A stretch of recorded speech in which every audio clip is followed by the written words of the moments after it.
was a Mother's Day gift somewhere back in Larry's memory, had run 20 feet out for the length of the left side of the barn and adjoined a room inside that had been converted to a roost.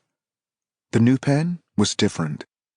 Larry had always felt bad that the hens lived their lives in the same tiny patch, dirt and dry weather and mud and wet, especially when the field surrounding his house, almost 5 acres, did nothing but grow weeds and lure bugs, and what a shame the chickens couldn't feast.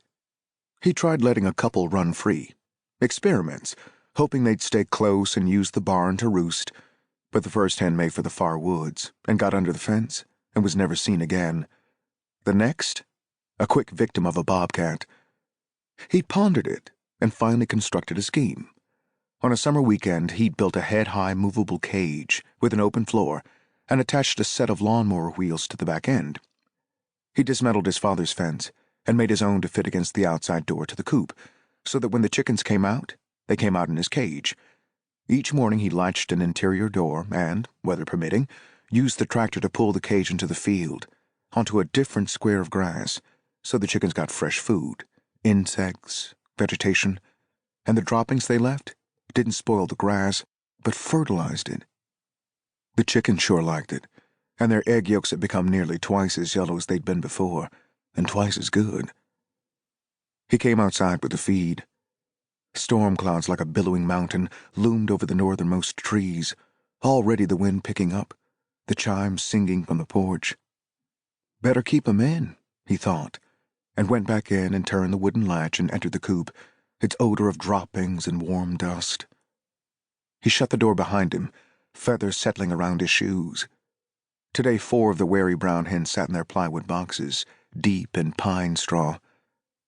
"Good morning, ladies," he said, and turned on the faucet over the old tire, cut down the center like a donut sliced in half, and as it filled with water, he ducked through the door into the cage with the non-setting hens following, like something caught in his wake, the tractor idling outside the wire. He flung the feed out of the jug, watching for a moment as they pecked it up with their robotic jerks, clucking, scratching, bobbing their heads among the speckled droppings and wet feathers. He ducked back into the coop and shooed the setting hens off and collected the brown eggs, flecked with feces, and set them in a bucket. "Have a good day, ladies," he said, on his way out, turning the spigot off, latching the door, hanging the jug on its nail. "We'll try to go out tomorrow." Back inside the house, he blew his nose and washed his hands and shaved at the bathroom mirror, the hall bathroom. He tapped the razor on the edge of the sink, the whiskers peppered around the drain, more gray than black. And he knew if he stopped shaving, his beard would be as gray as the beards his father used to grow during hunting seasons 35 years before. Larry had been chubby as a kid, but now his face was lean. His brown hair short but choppy, as he cut it himself, had been doing so even before his mother had gone into River Acres, a nursing home nowhere near a river, and mostly full of blacks, both the attendants and attended. He'd have preferred somewhere better, but it was all he could afford. He splashed warm water on his cheeks, and with the bath rag, swiped his reflection into the steamy mirror. There he was. A mechanic, but only in theory. He operated a 2-bay shop on Highway 11 North, the crumbling white concrete block building with green trim.